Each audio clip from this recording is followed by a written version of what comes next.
All right, I'd like to officially welcome everyone and thank you for joining us today to recognize the 2021 Einstein Foundation Award winners.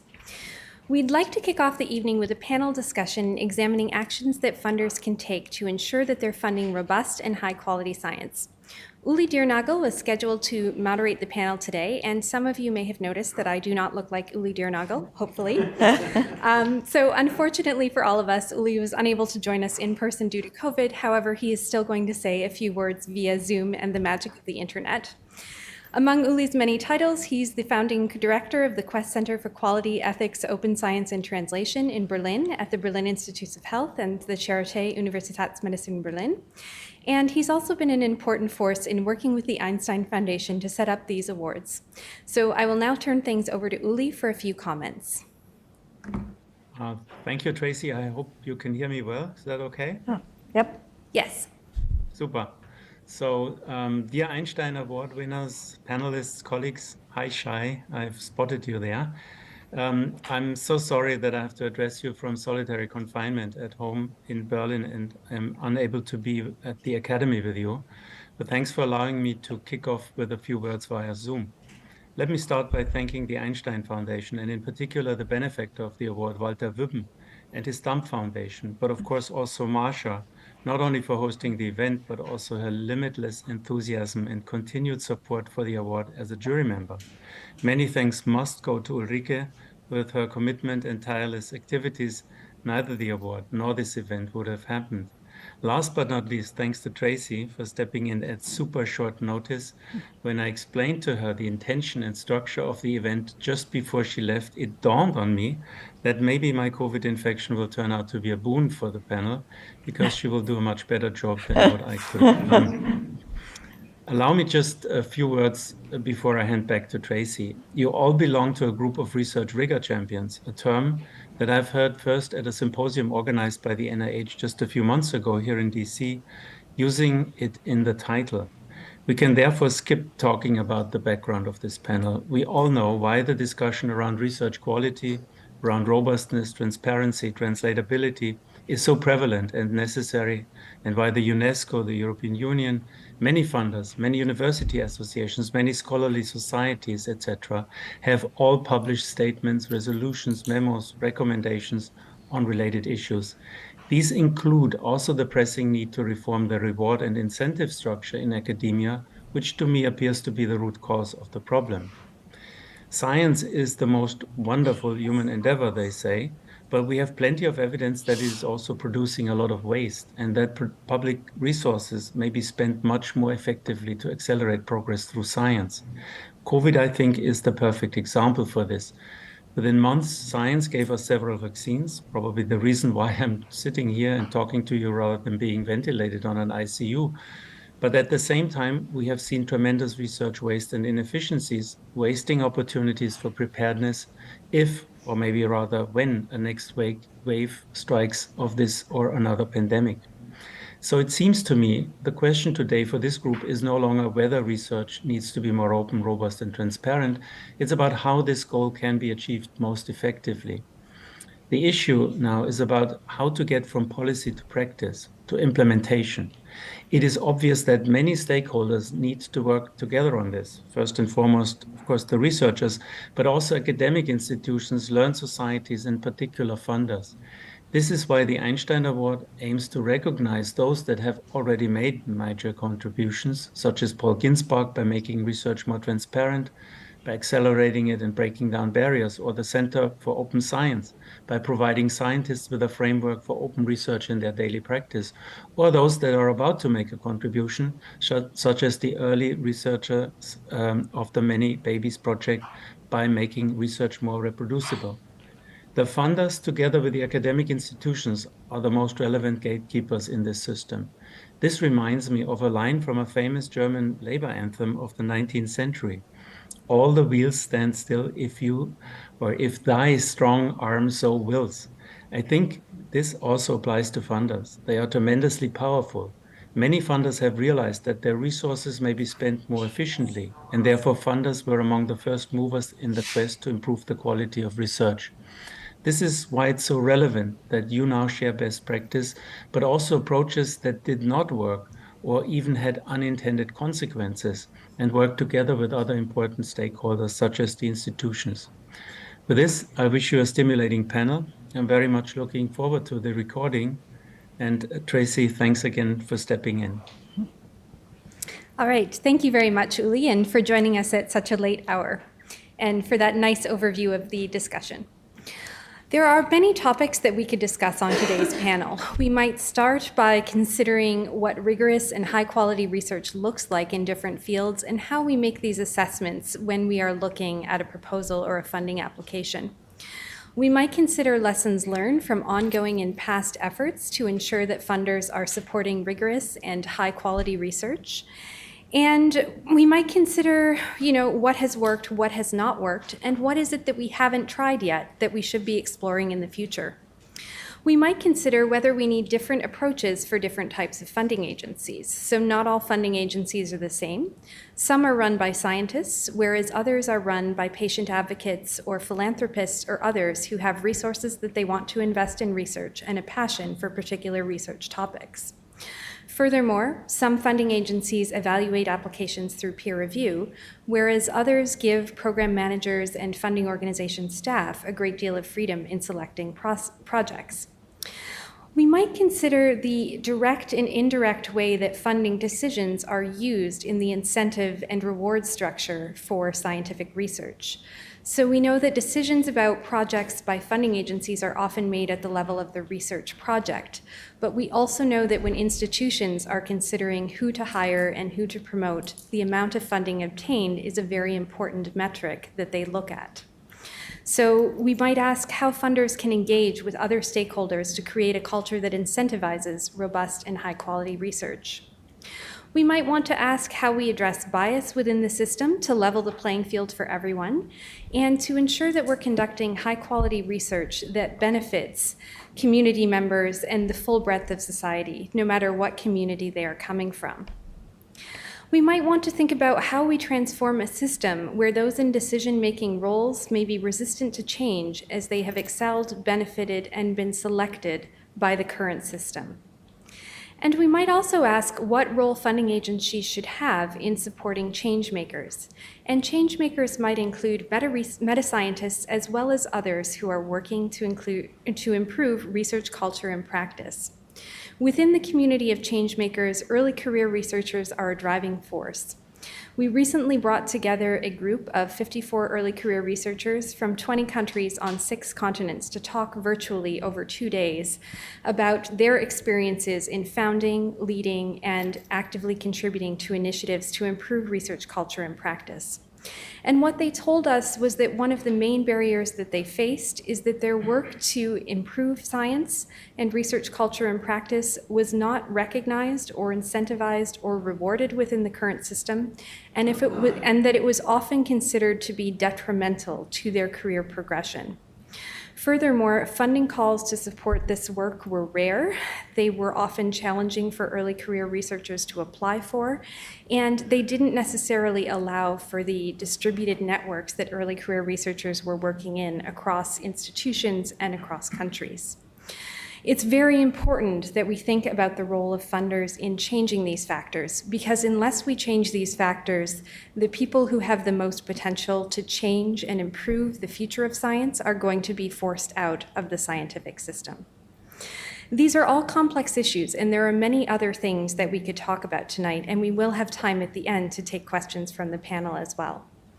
But don't worry, because we have a wonderful panel today of 5 excellent scientists who are here to solve all of these problems for us within the next hour.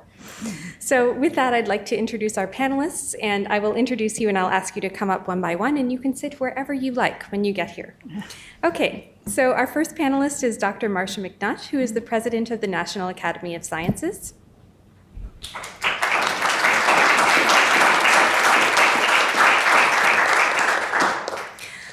Our second panelist is Dr. Julika Grimm, who is the vice president of the DFG.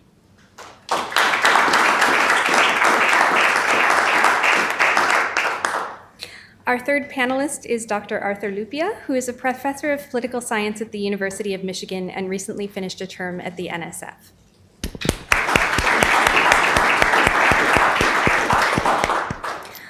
Our fourth panelist is Martin Zettersten, who is a postdoctoral fellow at Princeton University and an Einstein Foundation ECR awardee for 2021.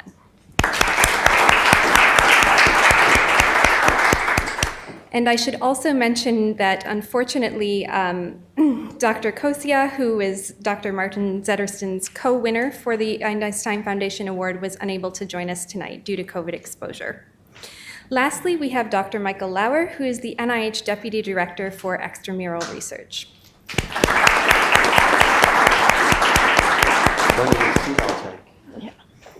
All right, thank you very much to our panel, and we look forward to hearing how you are going to solve all of these issues.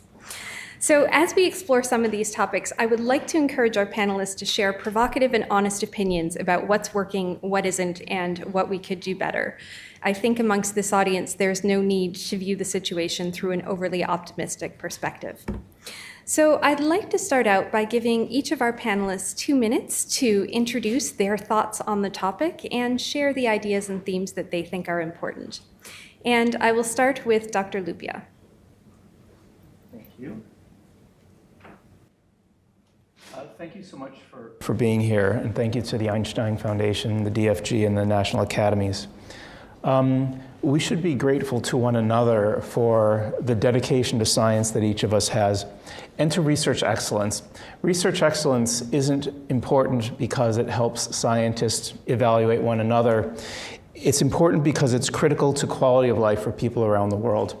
There are people in rooms like this and people in circumstances that we can't possibly imagine, whose quality of life depends on the ability to interpret a research finding accurately or to know whether a research finding does or does not apply to their situation.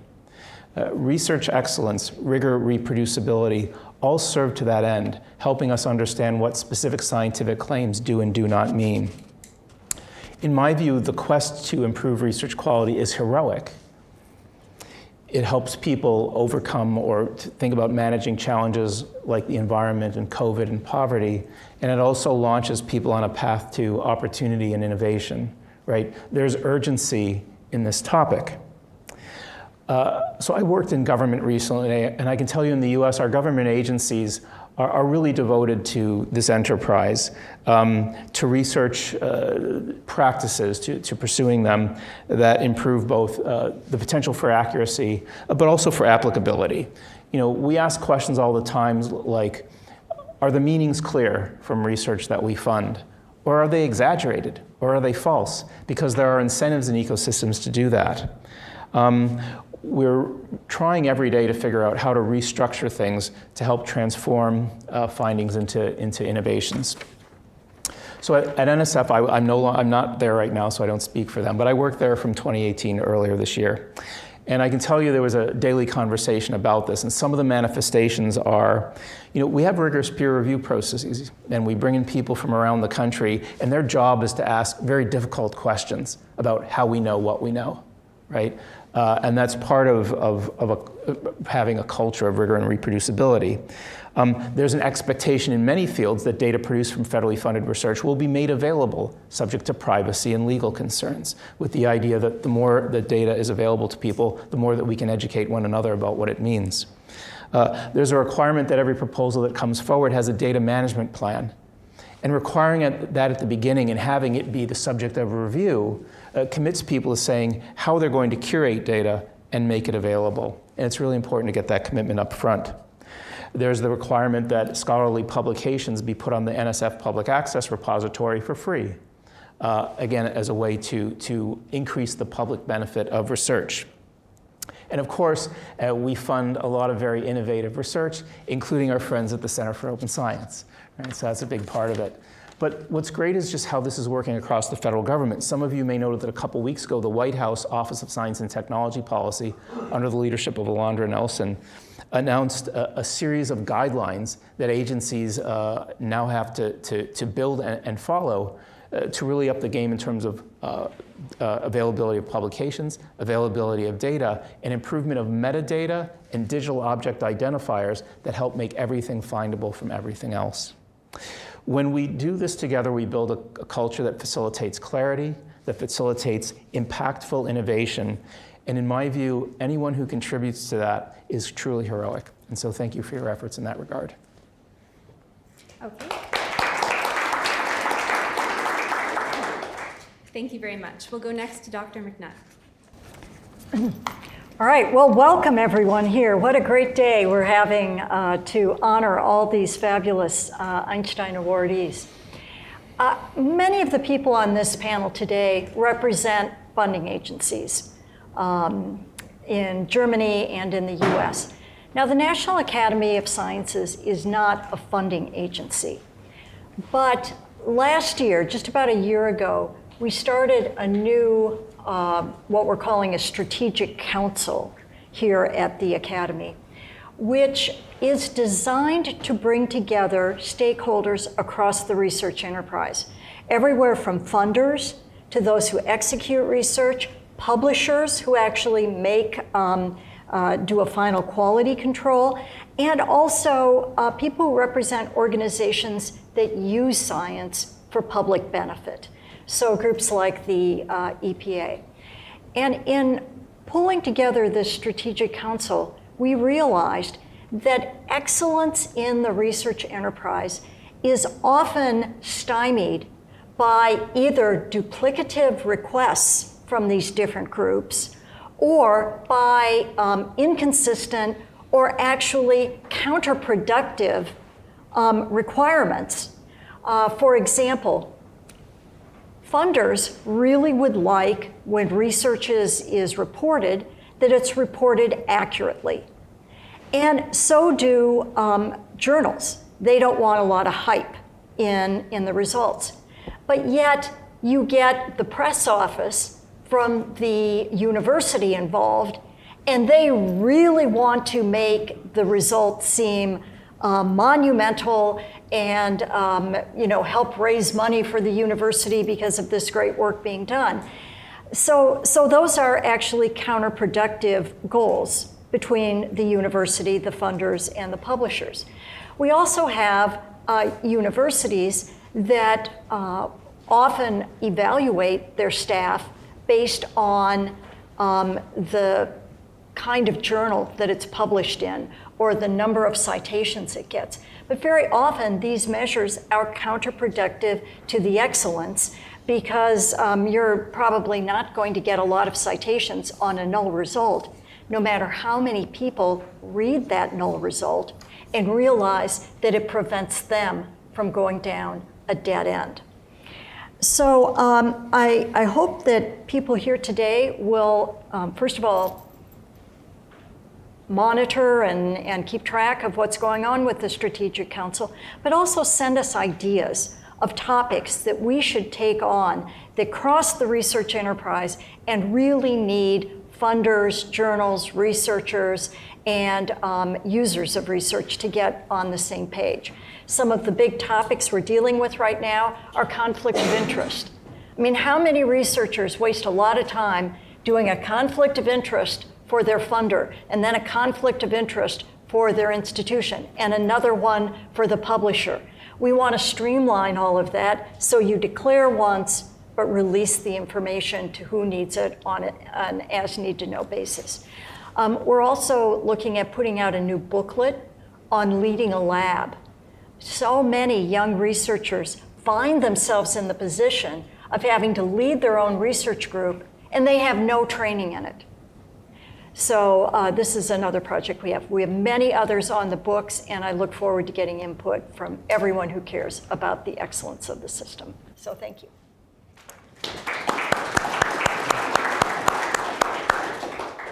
All right, next we'll hear from Dr. Lauer.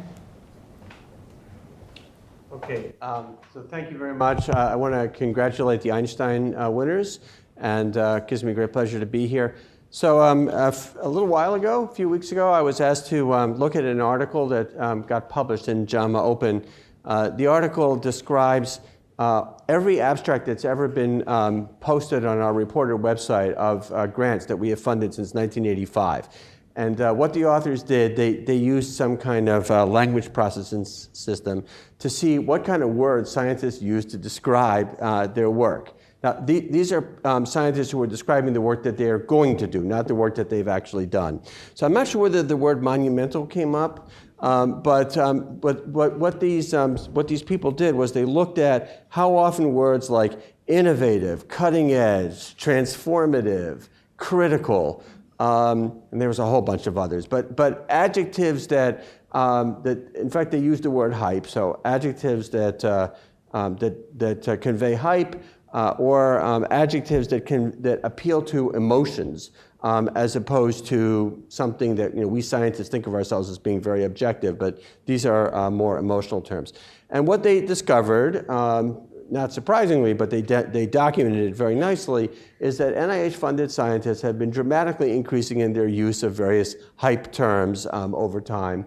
There are some terms that if you go back to 1985, just didn't exist. You wouldn't find them at all within the NIH abstract lexicon, and now are being used much more commonly. So I was asked to write an editorial about it and use the opportunity to contrast how scientists advertise their work.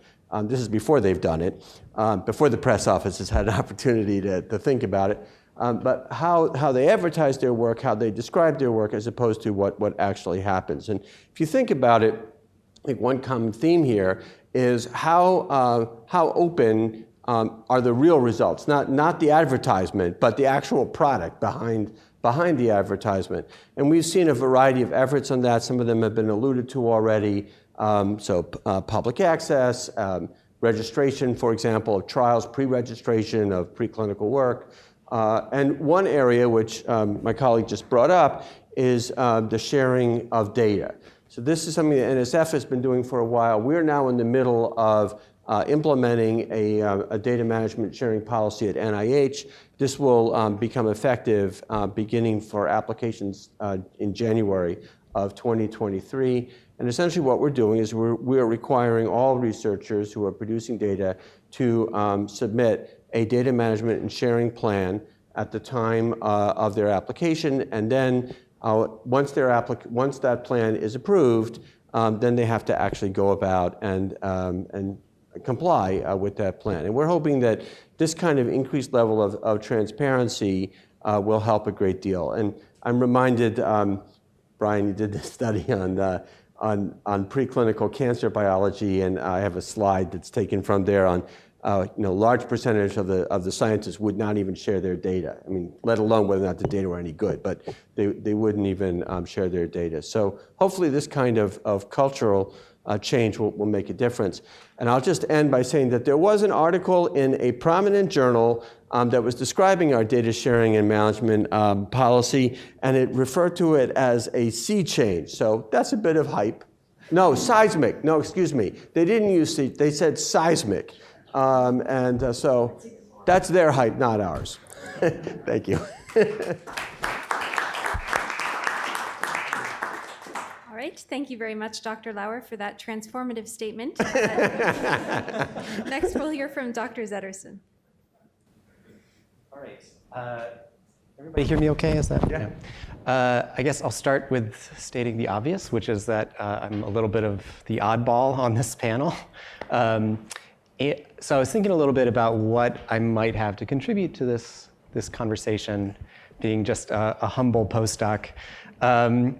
And I think there are two themes, two questions, two sets of concerns that I'd really like us to touch on in some way at some point. One is to do with team science or large-scale collaborative initiatives. So really the reason why I'm here right now is because of my involvement with one such project, Many Babies.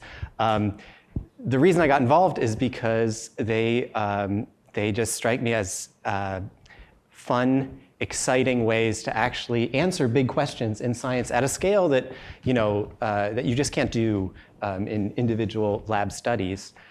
The problem is that, at least from the experience of folks in Many Babies, is that there aren't a ton of funding models currently available to support those kinds of initiatives. In particular, when you start thinking about the kind of research networks and infrastructure you need to sustain, a research endeavor that involves literally hundreds of researchers and all the project management that needs to go into coordinating that kind of team.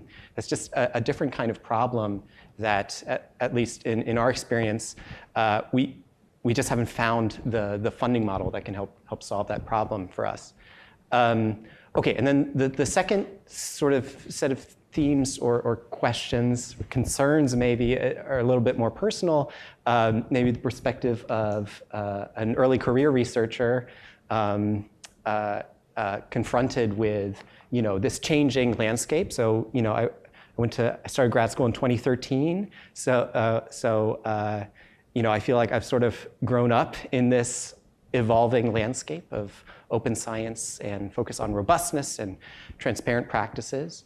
And I think a lot's changed over that time that's made it easier, more attractive, more valued for early career researchers in particular to contribute to those endeavors. And from my own perspective, early career researchers have really been a huge driving force in a lot of the change that's happened.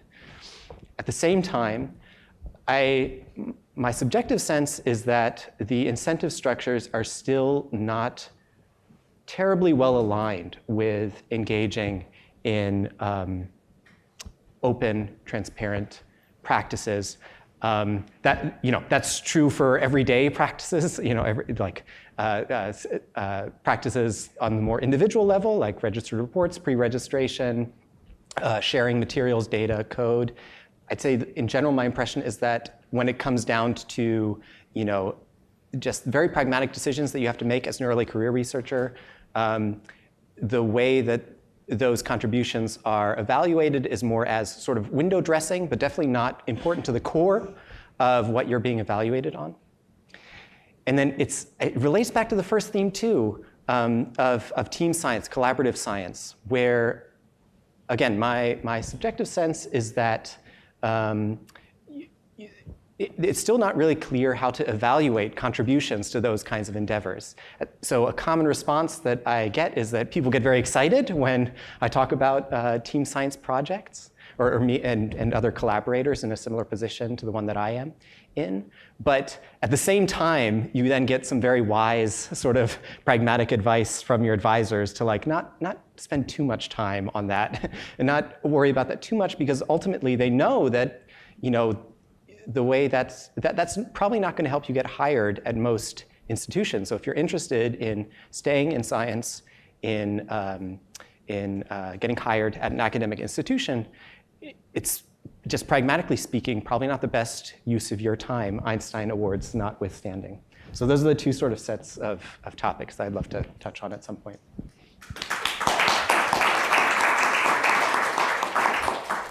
All right, thank you. And lastly, we'll hear from Dr. Grimm.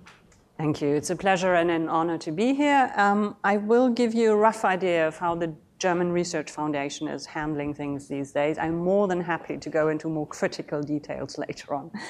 The DFG is the largest public funding institution in Germany. I'm just one of 8 vice presidents. It is dedicated to cover proposals from the entire range of disciplines, including many international corporations.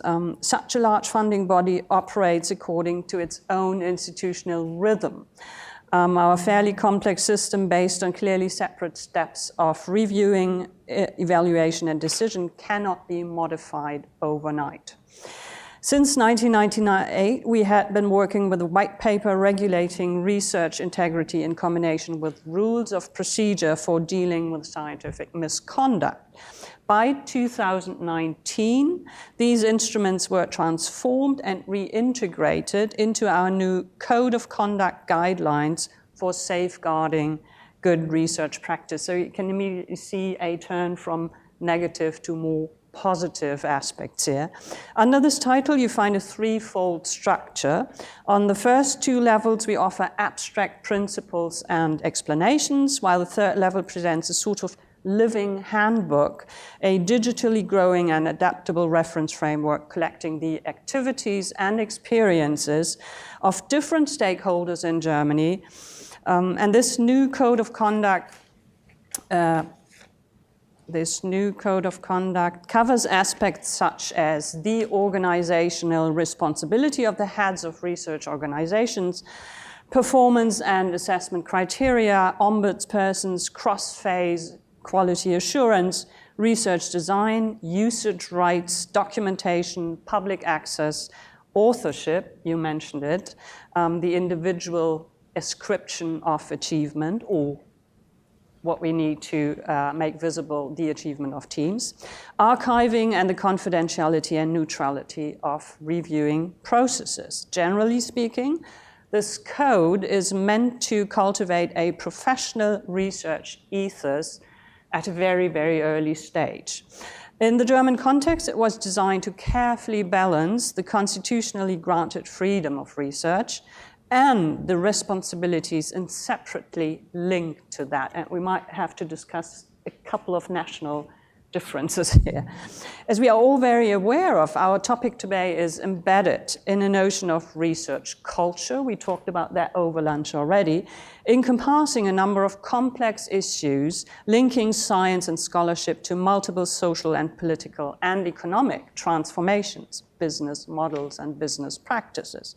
We talk about research assessment, research integrity, research ethics, scientific autonomy, but also about the openness of and the trust in research, about gender, diversity, inclusion, participation, workforce and research careers, and sustainability.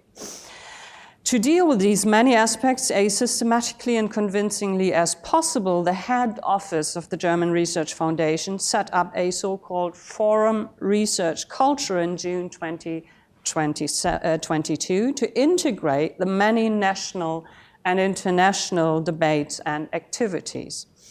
Here are some examples of topics that will continue to occupy us under the roof of this forum.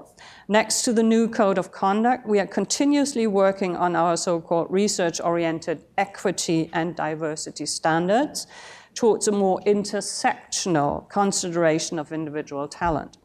Moreover, the DFG is about to join the so-called Coalition of the Willing, driving the reform of research assessment in Europe and internationally, initiative with a considerable drive that puts a certain amount of pressure on our good old ocean liner, who just celebrated its 100th birthday. Finally, our position paper on academic publishing represents a fairly innovative attempt to give researchers an analytic overview on the structural changes triggered by the digitization of research and its publication venues and formats. And at this point, I think we might want to talk about meta-research or research on research, which we are still slightly struggling to integrate into our portfolio.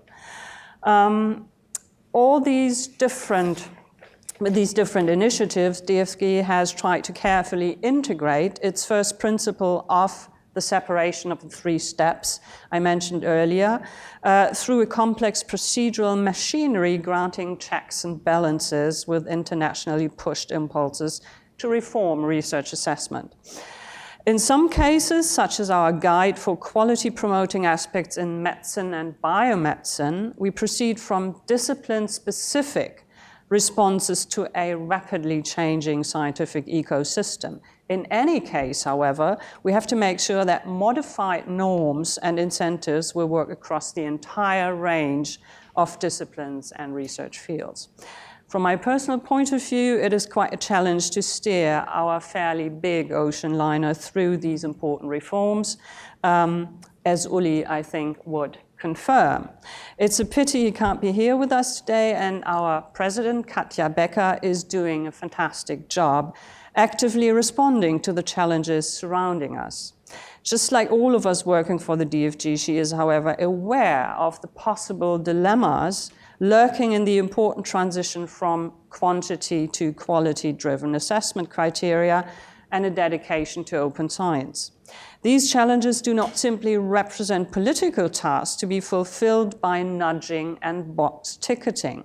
They have to be negotiated from the midst of the research communities who are at the center of the DFG's system of self-governance, And in this collaborative effort, which can only benefit from the dialogue between different stakeholders and institutions, we will also have to pay attention to the danger of inverting means and ends. Whenever open science or further new normative demands will be advocated for as an end in itself, this will increase, in my view, the conservative resistance to the reforms we are all committed to. Thank you.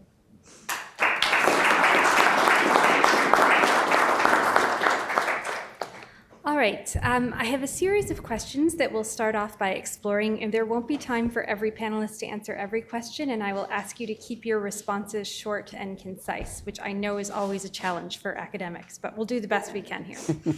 Okay, so the first question, I'm wondering, what do we mean when we talk about rigorous and high-quality research, and how do we operationalize and assess this when reviewing funding applications? And I'd like to start with Dr. Mcnutt. Okay, that's a very large problem. So there can be research that is of very high quality, but just isn't of interest to anyone, or maybe to other people in the field. And then there's research that's done of very high quality, but actually also has the potential to have very high impact. I think when we talk about quality, we're talking about both kinds, because sometimes even seemingly uninteresting science can come back and be very important. For example, the bacteria found in the hot springs in Yellowstone that became the basis of PCR. You sometimes never know. But I think we should set out a goal, anyway, of all research being high quality. And what do we mean by that? So research that is high quality is, first of all, done with forethought and care. It is well documented so that everyone knows what exactly was done and what the results were. That the information is all available such that anyone who doubts the result can go back and try to reproduce it, and that the uncertainties are well described, because it's very often only the person who did the research who truly understands where the gotchas could be in it. And so I think putting all that information out is important. I think there's also a responsibility to report all of the results, not just the results that support your pet hypothesis. And I think that's where we find a lot of research falling short, in that the investigators have chosen that subset of data which best supports their theory, and there's no way to know that there was other data that didn't. So that would be my kind of short summary. All right, Dr. Lauer, is there anything you would like to add to that? Yeah, I'll tell a quick story. So a number of years ago, we looked at 244 clinical trials that NIH had funded, cardiovascular trials, and looked to see when they got published, how many of them got published, how long it took. And there were substantial delays, and many of them didn't get published at all, or only after a very long delay. So then as a follow-up study, we had one of our people go through each of the papers. We blinded her to the publication history, and then we had her grade the trials according to well-established criteria. So there are various grading systems for how good a clinical trial is. So she did that, and then what we found, not surprisingly, but what we found was that there was a very strong correlation between the quality grade and how fast the study got published. And in fact, that overrode whether or not the result was positive or negative. So then when we were thinking about this, we were thinking, each one of those quality grades, quality items, could be assessed at the time that the proposal came in. There are things like, what was the randomization done properly? Was there appropriate blinding? Was there an intention to treat with the data analysis? So there are existing criteria for a number of areas of science. There are existing criteria that many smart people have put together, and if they were to be used in a more systematic way, perhaps that might increase the likelihood that we'd be funding higher quality science. Okay, So a follow-up question to that, which I'll direct to Dr. Lupia. I mean, essentially what Dr. Lauer has indicated is that the scientists themselves may not be aware of the criteria for good science in their field. How do we solve that problem? Yeah, I think communicating to scientists, particularly government-funded scientists, that there's another person involved in the economic transaction that relies to their grant, and that's, you know, in our case, the American public. There are people, if you think about the average NSF grant, I think it's around 130,000 right now. Median household income in this country is about 65,000. And that includes, that's not what an average person makes, that's an average household. So if you think that the average NSF grant is what if you took two randomly selected households in the United States of America, that's an entire year's earning. And being able to simultaneously tell a story about how rigorous science is, that it's reproducible, that it's accurate, but at the same time that we have an obligation to the people who are supporting this to do things that are right by them. I think it creates an icon about maybe that, you know, your discovery process is vital, but this isn't all about you. This is about us. This is about our communities, about our country, about our world. And by engaging in science, you're part of an ecosystem where we have the ability to empower and elevate one another by giving each other more precise understandings of critical aspects of the natural and social world. I think when you start there, then a conversation about research practices, then a conversation about why it's important to reveal all the results, why it's important to release data when it's ethically possible to do so, why it's important why reproducibility is just as important in many cases as the original result. You know, that's all fine when it's said on its own, but when it's put in the context of science as service, which ultimately is a justification for so many of our agencies, I think that's a framework that can help a lot of people see what they ought to do.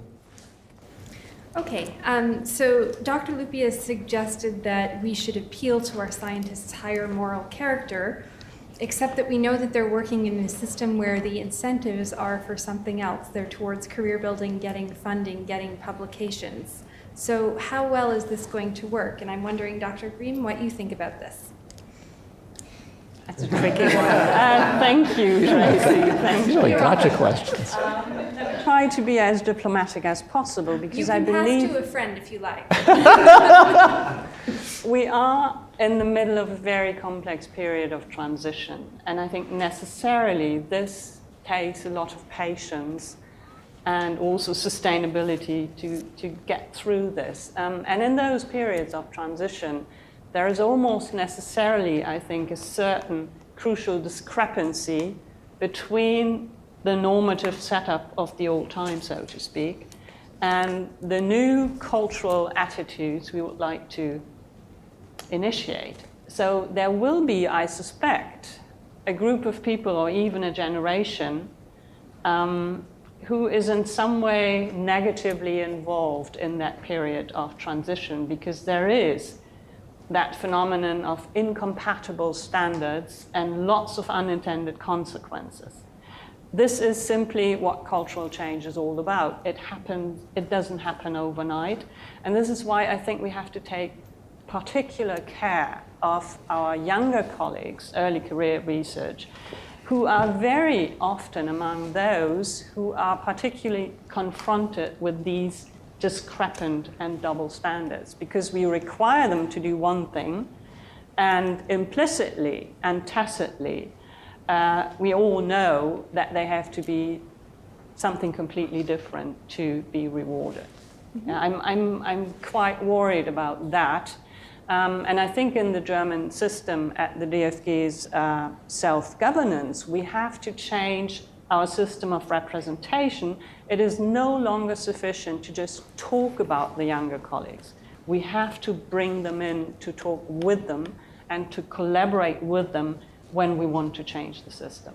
That is a huge project, let me tell you. Okay, so let's see what we can do about that huge project right now. So Dr. Zetterstrom's been a bit quiet for a while. So before we discuss the funding system as it is, I would like to explore what the system could look like by getting a fresh perspective. So, Dr. Zettersten, I'm wondering what surprised you most about the way research quality is considered in the funding process. And if you could redesign the system from scratch, what would you do differently? Oh, great. Okay, let's go. Okay, I guess I can only speak, from my own perspective, right? And I don't want it to seem like that is shared by all early career researchers. I'm sure we'd have as many different opinions as there are early career researchers if they were in the room right now. But I really liked the phrase that you mentioned, science is service.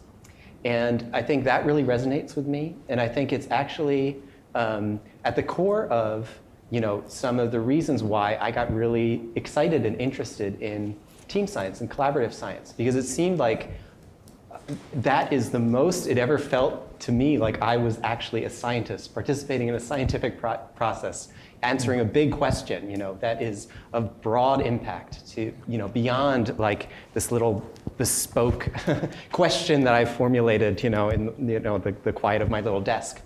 Where am I going with this? So I think if we take that, science is service, as like at least one core ideal of the mission of science, then I think my main experience of how that contrasts with funding and things like the job market is that, and I'm not saying anything new here, right, is that that's definitely not the ethos that's behind the salespersonship that you have to engage in, both when you're trying to get a grant as a young investigator and when you're trying to communicate to an academic institution that they should hire you. The game, if I may put it that way, is much more to communicate why you are unique, why you bring a brand new, fresh set of ideas. The way I was also just asked to a problem, and how you are going to bring a whole new innovative energy to this endeavor. When I think, whenever we describe science, that's not really how we want to describe it. We usually don't want to describe it in terms of individual, unique geniuses, pushing brand new ideas forward, even though those narratives exist too, of course. So if one of the core ideals is that science is service, that sounds a lot more impersonal to me. That's not about me as an individual. That's about how I am contributing to a much larger goal. And so I don't know, I'm not sure I have, need to talk a little bit about how to turn that into an actionable plan, but I think something about that ethos I would want to be embodied more clearly in the way that we invite funding applications and grade them, award them, rank them, and in the way that we welcome early career researchers into the field. All right, thank you very much. Some interesting things to think about. Okay, so I'd like to hear from our other core panelists now. I'd like from each of you one thing that funding agencies have tried that either definitely has worked, definitely has not worked, or hasn't been tried yet, and we should consider for the future. Dr. Lupia, would you like to start? Yeah, in terms of things that have worked, I do think, again, I was at NSF, so that experience, the data management plan requirement just really changed things. Not necessarily because everyone knows how to write a good data management plan. We had to do we did a public memo a couple years after we did the policy saying, here's what a good one looks like. Oh, and it should be machine readable, right? So we got people there. But I think it sent a signal that, some obscure idea about making your data available maybe at some point in the future is something you might want to do. We need you to commit to it right away, and it just changed the culture. And the review panels got on it right away. There's like, is this credible? So I think that was a really good thing.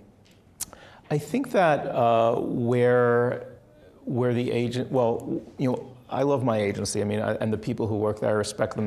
But we really struggled with the comms part, sort of, tying the importance of these practices to the public mission, to the public value, right? So for a lot of people, open science is still that thing you get to after you've done to all the important stuff. And I think, the conversation we're having is that if you don't get these things right, what are you doing? And I think that agencies could play a bigger role at saying these two are bound at the DNA level. Good research practice is an essential part of our public service, but it's a tough message to sell. It's not going to get as much coverage as, hey, we have a new toaster. We have a picture of a black hole. So that's been a challenge. Dr. Mcnutt? So I'm going to take advantage of this being the home field for me to take a little bit of license with your question. And I'm not going to talk so much about what funders could do, but what I think journals can do. And this goes back to what Martin was saying about team science. I think one of the biggest disadvantages to team science is getting credit where credit's due. And I'm sure everyone in this room has seen a movie before. And if you watch a movie, when they get to the credits, do they just list everyone who was involved in the movie? Actors, filmmakers, directors, key grip, whatever that is. Do they just list them all, much less in alphabetical order? No, they don't do that, because they know down the line there's going to be that Academy Award. So they have to know who is the lead actor, who's the lead actress, and everything is organized according to what the contributions were to the film, and who were the major players and who were the minor players. Well, why we don't do this with journals is kind of beyond me. It used to be that the scarce resource was pages. And so you couldn't actually take all those printed pages to list everyone and what they did and its significance to the project. But now, with this online, there's no problem in having a machine-readable addendum that is published along with each paper that shows exactly what everyone did. And so if someone reading that paper has a problem with the data set, well, they know exactly who to go to, because it was the data set on the gene sequencing. This is the person who did the gene sequencing. I think it would not only put credit where credit's due, but also blame where blame is due if the work is found to be not sound and there was a problem with the reagents or whatever. So that is my one idea of what I think we should do. That's awesome. Dr. Lauer, your next transformative idea? All right. Well, you asked what has worked and what hasn't worked. So what's worked? I'll just echo my co-panelist here. What has worked are some of the data sharing policies that we've had in place before. So our GWAS policy, our genomic policy, and some of our clinical trials policies, they've worked. And part of the way we know that they've worked is that people have used those data, and they have used those data to produce high-quality science. And there's actually been some nice science that's been done looking at how the data have been used, and some of that has been published. So I think that's something that clearly has worked.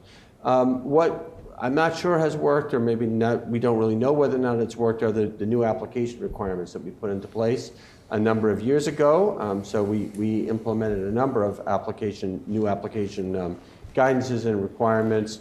And this has turned out to be extraordinarily hard to evaluate. Has this led to a change in reviewer behavior? Has it led to a change in applicant behavior? Has it led to a change in the quality of applications that we're getting? We actually had some very high-power people help us try to evaluate this, and it just turned out to be much, much, much more difficult than we thought. So I don't know whether that's worked well or not. All right, then Dr. Grimm? Okay, here's one thing that didn't work terribly well in the machinery of the German Research Foundation, namely telling people, our peers, that there's so much research on research that demonstrates that certain things are running into the completely wrong direction. There were colleagues who elegantly ignored that research, which really disappointed me. Here are two things that worked from my point of view. I was intrigued, Michael, by your little discourse analysis on the words we happen to use all the time.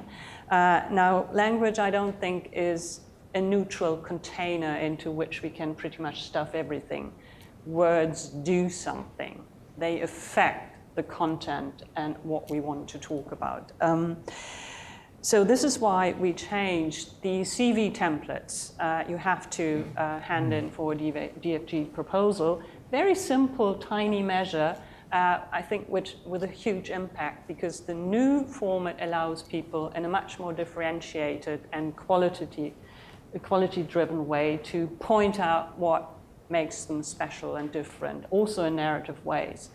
A second personal experience, 6 years ago, I decided to no longer use the very weird German word Nachwuchs. You can't translate it because it's so strangely organicist. It suggests that our young colleagues are something like fledgling little birds creeping out of the nest. And there's always somebody growing up. It's clearly a semantics that contributes to infantilizing those younger colleagues in a very bad way. Wow. By now, most of my colleagues at the German Research Foundation know that I will be getting on their nerves whenever anybody uses that word. It has disappeared from a lot of DFG content, and I'm quite proud of that. Okay. So I'd like to talk now about policy changes, because oftentimes changes in funding organizations are made through policy change, and we know that getting policy changes through is often a long and arduous process. And because of this, organizations may often introduce new policies without clear plans for how they might be implemented. So how do we ensure that funding agency policies are implemented at all levels of an organization, including in external participants like peer reviewers? And how do we do this within systems where those making the decisions have been selected for their ability to succeed within the current system? I'll go to Dr. Lauer first. Okay, we've been burned with this, with implementing policies too quickly. One example of that was the clinical trial registration and reporting policy, which we put out in September of 2016, and we made it effective as of January of 2017, so just a period of a few months. And we just weren't really equipped for that. So the goal was clearly salutary and clearly needed to be done. But the machinery that's necessary to implement a policy like that is a lot more complicated than one might think. So we learned our lesson, and so for the data management sharing policy, that went through a long process. There was multiple, goes back to 2016. There were drafts that were put out for public comment, and then we issued the policy in October of 2020. And at that time, we insisted that we were not going to implement it until applications coming in January of 2023, more than 2 years. Even so, this has been a very tight ride, even though it's been more than 2 years. But I think that what that has done is it has given us the opportunity to engage many more stakeholders, and also it's given us the opportunity to just get our machinery in place. When you're dealing with a very high volume organization, we handle 80,000 applications a year. We process 60,000 awards a year. We're handling about $35 to $40 billion worth of extramural awards. Just the mechanics of doing all this is a massive undertaking, and it's not trivial, and it takes a fair amount of time to get that all working well. Dr. Mcnutt, would you like to add to that?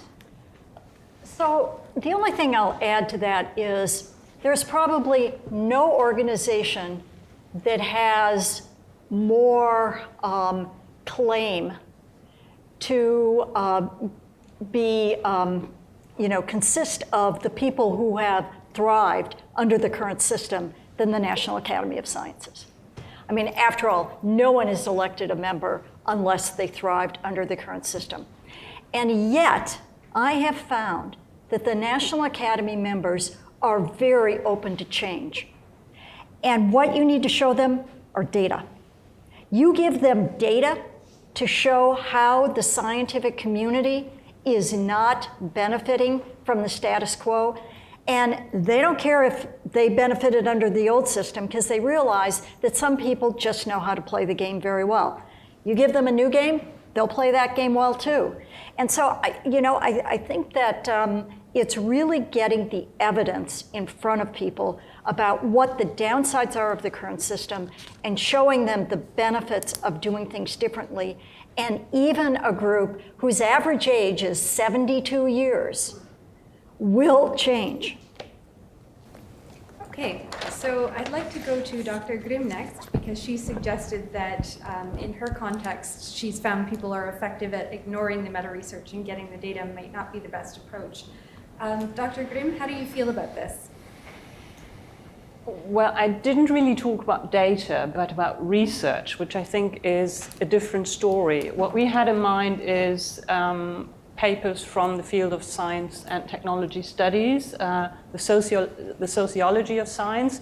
And to people working in engineering and the national sciences, there is still, at least in my situation, a certain hesitancy to have a look at these very, very different fields. So, Marcia, I completely agree with you. It might be our job. I'm very dedicated to the sociology of science also, to translate that fairly recent research into different languages and registers and codes to make it more accessible to the people you were just describing.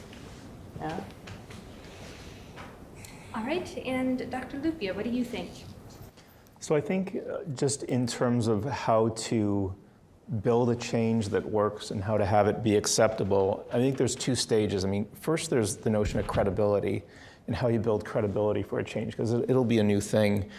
I think that listening to a large range of stakeholders in a structured way helps you understand what people's concerns are about change and also to understand their aspirations.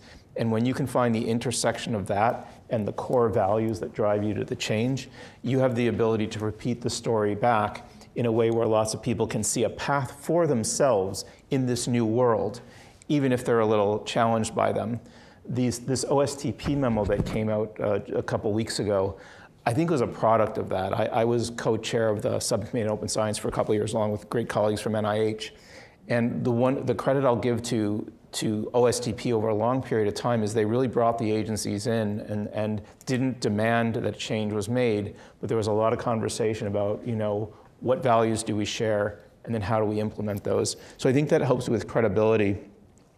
But in terms of more general acceptance, and I've been on the wrong side of this a couple times in my career, in science, we're often trying to sell each other new ideas. I mean, sell sounds like a really awful term, but you go to a seminar, you go to a conference like, hey, I have this new idea. Hey, come to my talk, read my paper, and things of that nature. So we have just a large set of things that we're being asked to accept, and it's very difficult in a situation like that to accept an abstraction.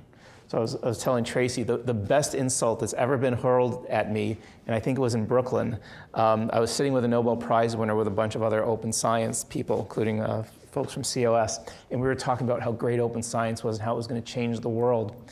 And he referred to us all as the transparency Taliban. And his point was, you're making all these claims about how great open science is. Where's your data? Where's your data to show? So I give him 10 points for alliteration and the point that worked. So I think it's very hard just in science generally to sell an abstraction unless you can attach it to an icon where here is a concrete idea or concept where, like, when I talk about this, here's a case where the difference is being able to talk about improving quality of life and actually doing it. Right? And here's a place where that works. And I think it's kind of like when you have your phone. Like if we just talked about phone technology, maybe that's boring. But we say, well, here's an app that lets you call your mom, and here's an app that lets you have the weather, and here's an app that lets you do something else. And somebody's like, well, how do I do that? Then they get interested in the abstract stuff. I think in terms of open science, when you have a couple of those use cases that are like, oh, that really does matter, then people are like, how are you doing that? I want to do that too. So I think that's how you get broader acceptance. Okay. So funding is typically awarded based on research plans outlined in scientific proposals and isn't contingent on the quality of research that is ultimately conducted. Do we need to think this approach? And if so, what might we do instead? And I'll start with Dr. Grimm. I'm sorry, could you repeat the question? Sure. Funding is typically awarded based on research plans outlined in scientific proposals at the beginning of the project and is not contingent on the quality of the research that is ultimately conducted. Do we need to rethink this approach, and if so, what might we do instead?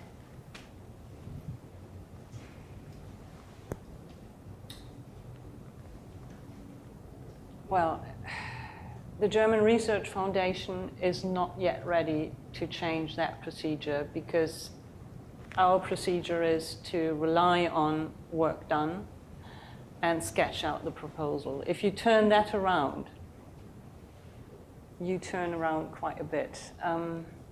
However, we are, for instance, thinking about how we could integrate science communication into the reviewing process, which already for us is a rather revolutionary step. And again, it will kick us into a number of dilemmas, because if we require that a young scholar lists a blog, a podcast, or whatever, and if that person is at the same time punished for doing so because the recruitment committee at a certain, well, let me put it like that, historical institute at a South German, very conservative university will be shocked by that, what do we do? Yeah, so we are in the process of changing a few things here, but we have to be very aware of the consequences. I'm very sorry to sound so conservative. But in many respects, I think the German system is slightly more conservative than the currently visible international initiatives. That partly has to do, I'm moving into completely different territory here, also with a slightly different socio-historical, political constitution of our scientific communities. Yeah? The whole complex of diversity has different implications in Germany, which does not mean that we are not working quite hard and have to work even harder on changing things in Germany. But we have a different sort of colonial history. We have different stories of migration and emigration. And I know quite a few American reviewers who come to Germany to, for instance, evaluate the excellence strategy. And they, at their first time, they think to have landed on a very, very strange planet. And very often we don't have the time in those very stressful procedures to explain what's specific. And that is another problem we are currently struggling with. Dr. Lauer, do you have additional thoughts you'd like to add? Yeah, so we have a number of different kinds of mechanisms at NIH to modify work as it's actually going. So one form which is fairly common is what we call the Cooperative Agreement. This is what we typically do for larger scale studies. And there is extensive involvement of our staff. Nonetheless, we're still working off of the initial proposal. It may morph a bit over time. More extreme than that might be contracts, where within a contract is running a research project by contract as opposed to by a grant. We potentially have some more control over what's going on.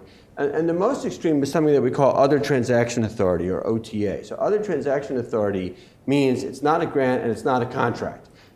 It's other. And what that means is that we have actually a great deal of flexibility.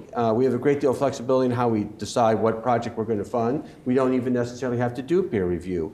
And we can move a project, stop a project, shift a project at any point along the way. So it's an extremely nimble and flexible mechanism. It's also a mechanism that's fraught with risk because the typical guardrails that you have for grants or contracts or cooperative agreements are not there.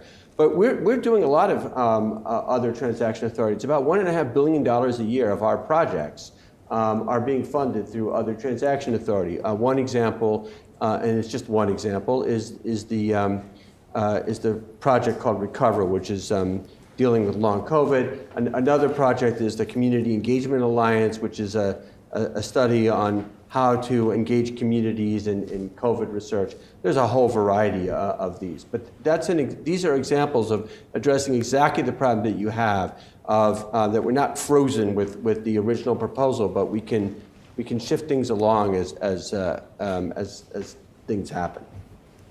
Great, thank you very much. So we'd like to open the questions up now to the audience. So if you do have questions, there is a microphone over there on the side of the auditorium, and you're welcome to head over to the microphone and give your question. Oh, there's on both sides, sorry, I missed one.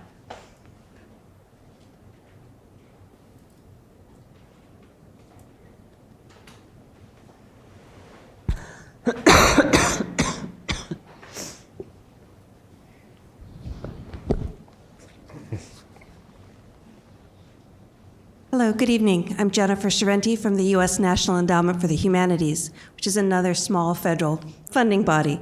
And I was wondering if we could hear from the panel about the possibilities, the challenges of multinational funding, particularly from the funder perspective.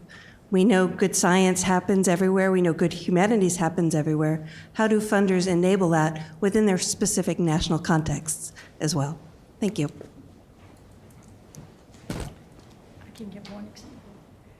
So I'll begin by giving just one example from my own field, which is the geosciences. And that's the International Ocean Drilling Project. In many circles, it's considered one of the most successful international collaborations because it was long running for so many years. And basically, like many other big science projects, the national representatives, NSF on the US side, and I think it was the DFG on the German side, would put in the money that funds the main infrastructure for the project, the ship, the core repository, the data system. And by doing it that way, there was universal access to all the results. And then what the individual nations did was they funded their own PI post-cruise to actually do that science. And if they were collaborating with other members of the ocean drilling program, their money would come through their national representatives as well. And so it reduced the bureaucracy because there was only so much in commingled funds, and it went to very specific purposes that everyone agreed to ahead of time. And I think that is kind of a model for what we could do for many other aspects of science. Dr. Grimm?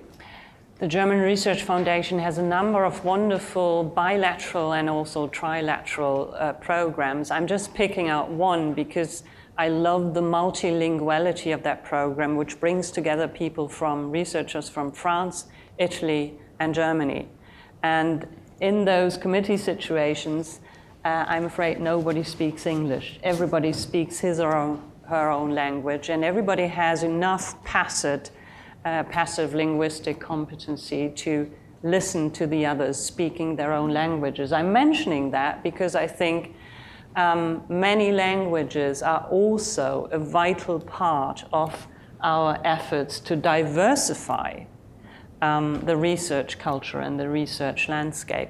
The limits, of course, of such activities are very often matching programs because we are required to have a partner who has something to put on the table. In many cases, that works quite nicely, but if we talk about the Global South, there are severe and very sad limits to that principle.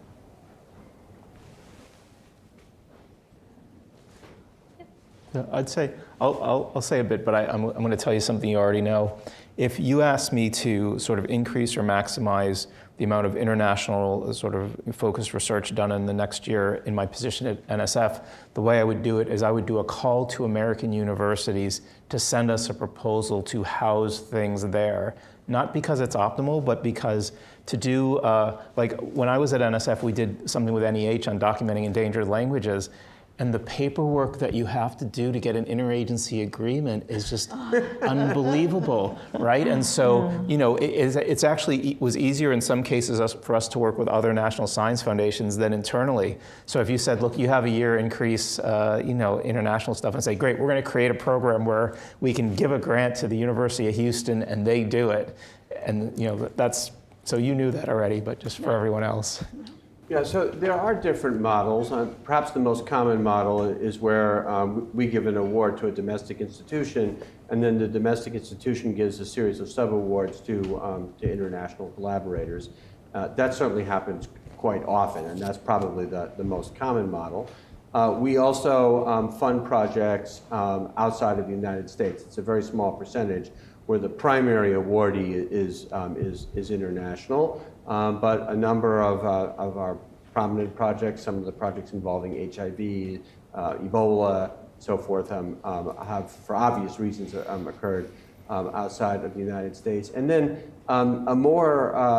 perhaps a more difficult model, but nonetheless one that's quite intriguing, and this is very similar to what was described here, is where we sign an agreement with a funding agency from another country in which we basically say what we want is we want scientists from our country and your country to get together and come up with some brilliant ideas, and then we'll review it, they'll review it, and if we all like it, then we'll fund it, but no money crosses borders. So we'll fund our scientists, you'll fund your scientists, but of course they'll work together and do great things.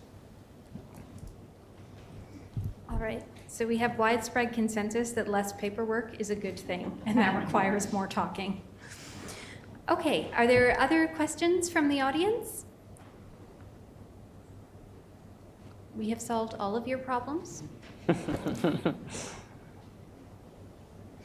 Okay, I guess I'll just ask one last question about unintended consequences.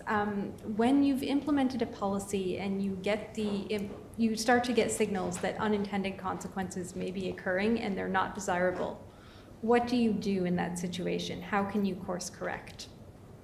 Is there anyone who would like to answer this? Ignore them, no. Now, unfortunately, I'll get quoted for that. So.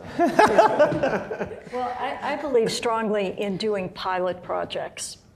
You know, before you make something, you know, roll it out and make it universal. Start with a pilot project. Start with a small group of people, have them kick the tires, see what's working, what's not working, and then gradually roll it out. And I also like the idea of doing matched experiments, where you match the pilot against the non-pilot. We're keeping as many variables constant as possible and see what are the results. I think the big problem with that is that sometimes consequences, the unintended ones, can be down the road. And it can take you a while to figure out what's happening. And often people don't want to keep things in pilot stages for many, many, many years. But, you know, we've certainly seen it. Yeah, I'll echo that. I think part of the reason why we're feeling, you know, cautiously but really optimistic about our data management sharing policy is that we've already done a bunch of pilots. We've done the GWAS and genomic data sharing, and then a number of our institutes and centers have run a series of data sharing efforts, and NSF has done it, and they've pulled it off successfully. So. You know, because of that, we're learning from their experiences. And so I think what you say is absolutely right. That this is a case where doing things incrementally and in steps makes a lot of sense. I would say another way, though, an approach that is almost the exact opposite of that, is not letting a good crisis go to waste. Because whenever you have a crisis, people are actually willing to be open to new ways to do things, because after all, you're in a crisis and everyone has to pitch in. And I can guarantee you that if I had gone to the staff at the National Academies and said to them, do you think we could do all of our work remotely, online, and never convene anyone for a single meeting or a single workshop? If I'd asked them that before the pandemic, every single one of them would have said, this is a really stupid idea, and this is going to wreck the national academies, and you are going to be the worst president ever. But because of the pandemic, everyone pretty much had to get with the program, and now no one wants to go back to the old way. I think it takes a certain amount of honest realism to proceed incrementally. Here's another example from the DFG context. The government in Germany imposed a fairly ambitious quota for the representation of female researchers on all DFG levels across the whole organization. We were ready to do that, overachievers as ever, and suddenly a number of excellent female researchers coming basically from engineering and the natural sciences said, this is too much because we are required to do pretty much everything already. You want us everywhere. And the first of us, especially the mid-career women, are breaking down, which would then be a horrible opportunity for those who had always known that women can't do it. We had a very severe debate about that in the Central Senate of the DFG, and we modified the quotas at several points. And I think it was a good decision, even though it was difficult to communicate into the political sphere. All right. Well, if there's still time, I think what the questions made me think about is a conversation topic that I think comes up a lot in the context of open practices, transparent practices in general, and I'm sure a lot of thought has gone into this in some of the initiatives that came up already. Just to put it on the table, right? So I think, it's fair to say that there is, at least within my discipline of psychology, there's also a contingent of folks who are very skeptical of open and transparent practices and the culture that's kind of grown around them, despite widespread adoption. There's lots of reasons for that, I suspect, but I think one reason might be that it can sometimes feel like, here's a bunch of additional burdens that we're placing on you, the researcher, and if you already have a lot of resources, a lot of privilege in the system that you're a part of, then sure, I can take on a few more burdens. I can sort of figure that out, and as long as those burdens make sense to me, then yes, I can make that happen.